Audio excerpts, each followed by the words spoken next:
호련히 사라지고 싶은 날들이 많았습니다. 돌이켜보면 뭐가 그리 힘들었는지 모르겠지만 때때로 혼자 해결 못할 인생의 무게에 짓눌려 마음에 고인 멍울을 방치할 때도 있었습니다. 삶이 모두에게 힘든 것은 당연한 이치겠지만 내 인생임에도 예측 불가능한 것이 너무 많았습니다. 거기에 일이 엮이면 더욱 그렇습니다.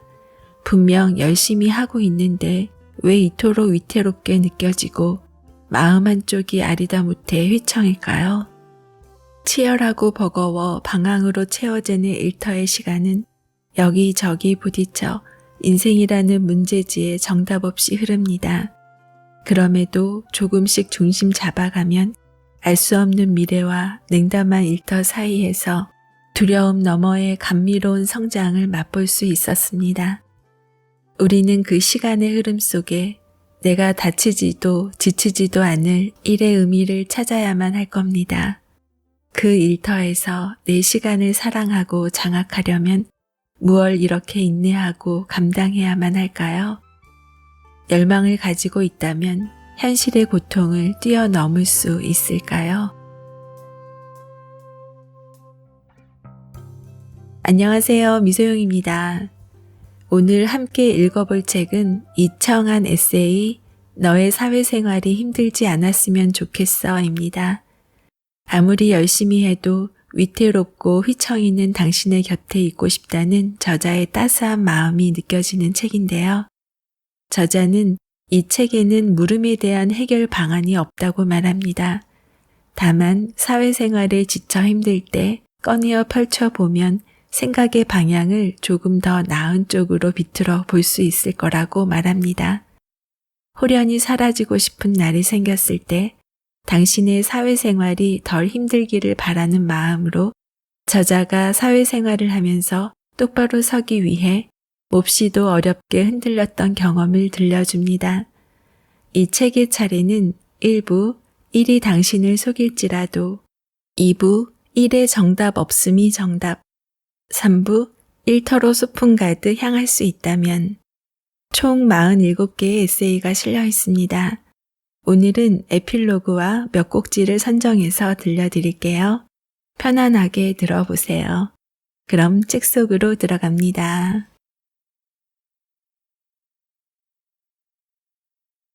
왜 말을 못해? 참는다고 알아주는 거 하나도 없더라.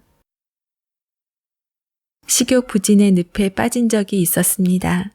그러다가 서서히 식욕이 회복되는데 음식이 맛있다고 느낄 때쯤이면 이미 몸무게가 많이 늘어 있습니다. 그러다가 최근에 대책 없이 살이 찐 적도 있습니다. 맛있다고 느낄 때는 많이 먹고 싶다는 내 지방 세포들의 강렬한 욕구가 발동된 것이지요. 그날은 냉동실에서 돼지고기 뭉치를 발견하여 김치찌개라는 단어와 그 맛을 떠올리게 되었습니다.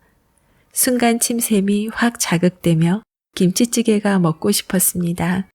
돼지고기를 송송 썰어 넣고 푹 끓여서 우려낸 새콤달콤하지만 깊은 감칠맛을 내는 그런 김치찌개. 그날의 김치찌개는 성공적, 거기에다 이미 식욕이 돋아있는 상태라 다른 반찬이 필요 없을 정도로 맛이 좋았습니다. 일단 한 끼에 모두 먹어치우기엔 양이 많았으므로 미리 반을 덜어놓고 먹기 시작했습니다. 어찌나 허겁지겁 먹었는지 평소 같으면 TV라도 틀어놓고 적적함을 달랬을 터인데 그냥 식탁에 앉자마자 뚝딱 해치웠습니다. 문제는 그 다음에 생겨버렸습니다. 김치찌개가 내 입에서 매우 맛있어서 그리고 다른 반찬이 필요 없을 정도로 내가 요리를 잘해서 TV를 틀고 싶지 않을 정도로 맛에 매혹되어 허겁지겁 먹는 바람에 문제는 다음날 저녁에 발견되었습니다. 전날, 그러니까 김치찌개를 완성해 반을 나누어 놓은 날 깜빡하고 냉장고에 찌개를 넣어놓지 않은 것입니다. 이걸 어쩌지? 상했을지 모르지만 그냥 먹을까? 생각했지만 그런 생각들로 불안해하거나 상한 걸 먹는 것 모두 내 손해였습니다. 아깝지만 다 버리는 수밖에 없었습니다. 나의 소중한 김치찌개, 찌개를 버리던 그 저녁, 아깝다는 생각을 지울 수 없었습니다. 며칠이 지나고 내 생일이었습니다. 후배 한 명이 생일이라고 휴대폰 메신저로 커피와 케이크 쿠폰을 선물로 보내주었습니다. 물론 카카오에서 서비스로 내 생일을 알려주었겠지만 무심히 넘기지 않고 챙겨주니 진심으로 고마웠습니다. 후배는 얼마 전 승진을 했는데 일이 몰리진 않았는지 괜스레 걱정되어 물어보았습니다. 후배는 쉽지 않네요, 고난하네요 라고 합니다.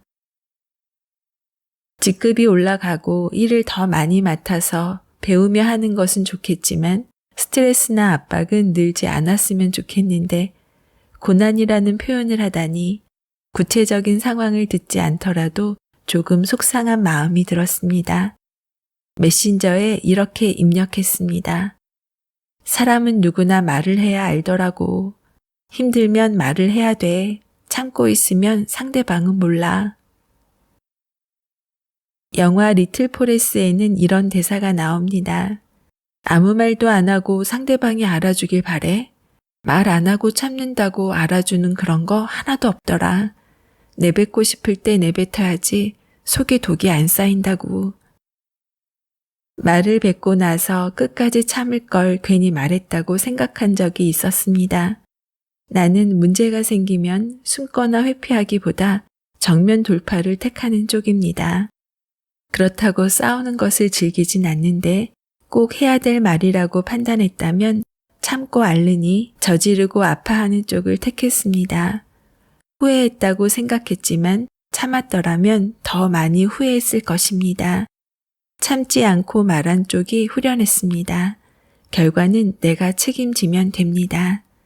만약에 내가 끓인 찌개에 영혼이 있어서 말할 줄 알았다면 저기요, 저 좀 냉장고에 넣어주실래요? 하고 말을 해주었다면 얼마나 좋았을까. 나는 찌개가 소중하지 않아서 잊은 것이 아니었습니다. 때때로 소중한 것들도 잊고 삽니다. 그냥 정신이 없어서 깜빡하기도 하고 미처 눈에 띄지 않아서 챙기지 못하기도 합니다. 치사스럽게, 구차하게, 굳이 말을 안 해도 상대가 알아주길 바라겠지만 안 그렇습니다. 지금도 나는 반을 나눠 놓은 찌개를 못 먹은 것이 분명한 내 탓임에도 찌개를 원망하고 있습니다. 왜 말을 못했냐고 하면서 찌개가 말을 할 줄 알았다면 아깝게 버리는 일은 없었을 것이라고. 아마 이 글을 읽는 여러분의 주위에도 그런 분이 있을지 모릅니다. 왜 그때 내게 솔직하게 얘기해주지 않았어? 나는 정말 몰랐어. 라고 할 만한 사람. 일에 있어서도 제때 할 말은 현명하게 해야 합니다. 억울하기 전에 말해야 합니다. 과부하가 걸리기 전에 도움을 청하고 견디기 힘들어지기 전에 말을 하고 번아웃 징조가 보일 때 알아차려 말을 하고 그 누구보다 나를 위해서 말을 해야 합니다. 어찌 보면 사람은 단순하고 어리석고 1차원적이라 보이는 대로 보고 들은 대로 판단합니다. 자신의 입장을 적시에 말하지 않으면 내 글에 찌개가 되어버릴지 모릅니다. 그냥 가만히 있다가 원망을 듣게 되는 아무 잘못도 없는 아까운 존재임에도 버려지거나 잊히게 되는. 대신 내 이야기를 상대에게 말하고자 결심했을 때에는 감정을 버리고 이성적으로 말할 것을 권하고 싶습니다. 찌개의 입장에서 내가 얼마나 맛있는지 어필하지 말고 여태 냉장고에 못 들어가 억울했던 감정들을 부정적으로 튕겨내지 말고 내가 냉장고에 들어가야 하는 이유만 설명합시다. 다시 식욕 부진의 시기가 왔습니다. 그래서 맛있었던 그 찌개가 더욱 생각납니다. 왜 말을 못해? 냉장고에 넣어달라고 왜 말을 못했냐고. 번아웃. 참 이상한 일이었습니다. 힘든데 왜 힘든지 모르겠고 매사에 열정적으로 임하고 있는데 어디서 누군가 뒷목을 잡아 당기는 것만 같아서 초조해하다가 주저앉게 되고 몸과 마음이 동시에 추웠다가 더웠다가 피 같은 눈물이 철철 흐르다가 또 누가 농담 한마디나 던져도 까만 속을 숨기려 까르르 웃었습니다. 아무 문제가 없고 나는 그저 열심히 주어진 일들에 최선을 다하고 있었는데 왜 주말 중 하루는 중환자처럼 꼼짝없이 누워서 심신의 에너지를 촘촘히 보충해야 했을까? 누가 명명했는지 모르겠지만 그 말이 참 적절합니다. 번아웃. 스스로 열의에 타올랐는데 왜 아무것도 남지 않은 것 같지요? 뭐라도 남았으면 좋겠습니다. 덜 억울하게. 한 번에 한 걸음씩밖에 걸을 수 없다. 2020년 2월 20일경이었습니다. 나는 일신상의 이유로 일주일간 입원하게 되었습니다. 그런데 내가 늘 감동만 주는 우리 팀장님이 이런 말로 또 한 번 감동을 줍니다. 이대리 내일부터 입원인데 밥이라도 한 끼 좀 든든하게 먹여서 보내야 되지 않아요? 라고 부장님께 의견을 전하는 말. 그리하여 부서 전체가 다 같이 점심 식사를 하게 되었습니다. 업무 영역이 해변에서 끝없이 펼쳐진 모래알갱이처럼 다양하고 급작스럽게 발생하는 일은 많고 인원은 비교적 적은 우리 부서.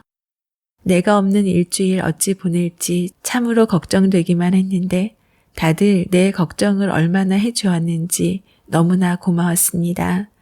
그리고 새삼 또 느꼈습니다. 내 곁에는 늘 좋은 사람이 있음을 감사하고 살아야 한다는 것을. 가끔 팀장님은 너무도 후인이고 부장님은 무척이나 선비라서 나라도 악역을 해야겠다 싶을 때가 있습니다.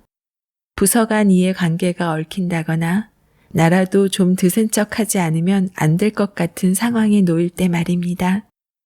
아마도 부장님, 팀장님을 비롯한 부서원 모두가 다들 순하고 좋은 사람이라 이런 생각을 하게 되나 봅니다.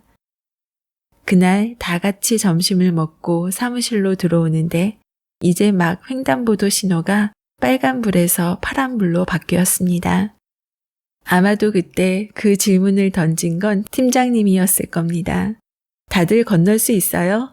하고 그러자 제일 다리가 긴 한 대리가 나를 바라보았고 나는 네 하고 대답했습니다. 아마도 한 대리는 내가 부서원 중 유일한 여자이기도 하고 힐을 신고 있었으므로 무의식 중에 쳐다본 것이겠지요.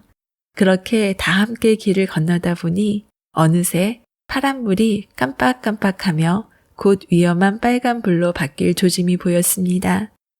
나는 짧은 다리로 전력 질주했습니다. 그리고 횡단보도가 끝나는 그 지점에 한 대리의 얼굴을 바라보게 되었습니다. 학다리를 가진 그는 횡단보도를 성큼성큼 몇 발짝 내디뎠고 추측건대 제 시간에 맞춰 길을 건너기가 그리 힘들지 않았을 것입니다. 나는 헥헥거리다 그에게 말을 걸었습니다. 대리님, 다리가 길어서 좋겠어요. 그는 흠칫 여유있게 웃다가 대수롭지 않게 에이, 비슷해요 라고 했습니다. 나는 속으로 짧은 다리로 종종 걸어야만 하는 나보다는 늘 여유가 있을 수밖에 없지 하고 생각했습니다. 그가 매우 부럽진 않았으나 타고난 보폭으로 앞서 나갈 수 있는 것은 부정할 수 없는 유리한 고지입니다. 그러나 뒤집어 생각해보면 사람은 누구나 한 번에 한 걸음씩밖에 걸을 수 없습니다. 나는 한 번에 2걸음, 10걸음을 걸어 하는 사람이 있다면 나와보라고 해보세요. 인생이라는 길에는 분명 반칙과 권모술수와 변수가 난무합니다. 그렇다 하더라도 스스로를 속이면 안 됩니다. 속이지 않고 한 번에 한 걸음씩. 내가 소화할 수 있는 보폭을 속이지 말고 한 발씩 차분하게 나아간다면 언젠가 10걸음을 먼저 걷고 자만심으로 멈춰선 사람들을 만나게 될 것입니다. 그때 자만하지 말고 포용하고 같이 걸어갑니다. 정직하게 한 걸음씩. 지구는 둥그니까. 앞으로 나아가면 모두 다 만나겠지요. 빨리 걷는 것보다 조바심 내지 않는 것, 올바르게 걷는 것이 중요하다고 믿습니다. 스텝이 꼬이면 넘어지게 됩니다. 30대 중반까지, 그러니까 첫 책을 내기 전까지 저는 완결무결한 사람이 되고 싶었습니다. 완벽한 인간이 되고 싶었던 것이 아니라 욕먹지 않는 인간이 되고 싶었던 거예요. 인격적으로도 의사소통 능력으로도 기본이 되며 상황에 맞게 자신의 이미지를 연출할 수 있고 일을 맡기면 실수 없이 해내는 그런 사람. 어쩌면 노력한 만큼 그 정도에 다다를 수 있었습니다. 하지만 기본으로 살기 원했던 사람은 딱 그만큼의 밀도로만 살 수 있었습니다. 밀도 낮은 기본이었던 저는 세상의 평가에 많이 길들여졌고 한편으론 그 평가에 휘둘리는 삶을 살았습니다. 애석하게도 완전 무결하고 싶어서 전혀 존중받지 못할 삶을 살고 말았습니다. 무엇보다 내가 나를 조금도 존중하지 않았다는 사실이 지금은 가슴이 아픕니다.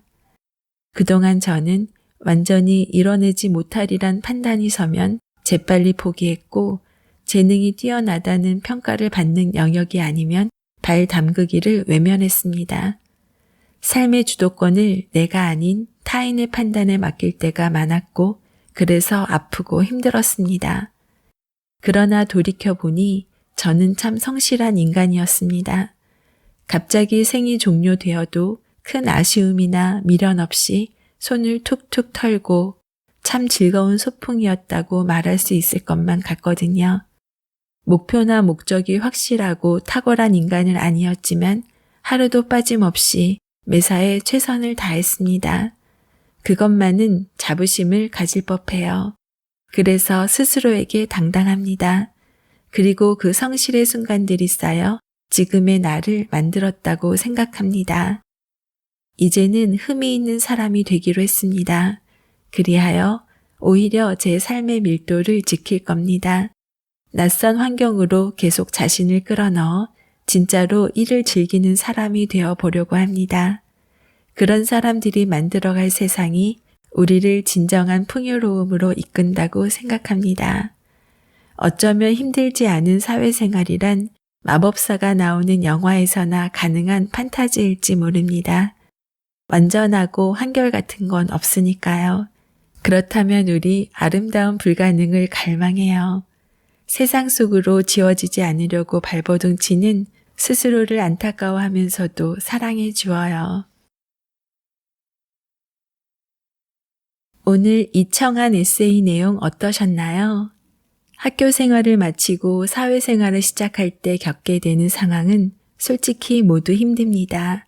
첫 사회생활을 하다 보면 그동안 경험하지 못했던 상황을 맞닥뜨리면서 겪게 되는 감정들의 기복, 맞는지 틀리는지 판단하기 애매한 상황도 많고 곁에 얘기를 나눌 선후배나 동료가 있으면 그나마 좋은데 만약 얘기도 못하고 속으로 끙끙 앓게 되면 차후 최악의 상황으로 치닫는 경우도 종종 있지요. 어떤 경우도 대화가 필요합니다. 저자가 말한 것처럼 힘들면 힘들다고 얘기해야 힘든 줄 압니다. 문제가 있으면 문제가 있다고 말해야 해결할 수 있습니다. 최근 번아웃이라는 단어를 많이 접합니다. 저도 사실 심하진 않지만 잠시 경험을 했었고요. 오늘 글의 내용 중 사람은 누구나 말을 해야 알더라고. 힘들면 말을 해야 돼. 참고 있으면 상대방은 몰라. 그리고 한 번에 한 걸음씩밖에 걸을 수 없어. 이 두 문장을 기억하고 싶습니다. 마음이 힘들 때는 너무 급하지 않게 한 걸음씩 자신의 속도에 맞게 걸어가도 좋다고 말해주고 싶습니다. 작가와의 만남 그리고 다양한 이야기를 전하는 미소영입니다. 오늘도 24시간 행복하세요.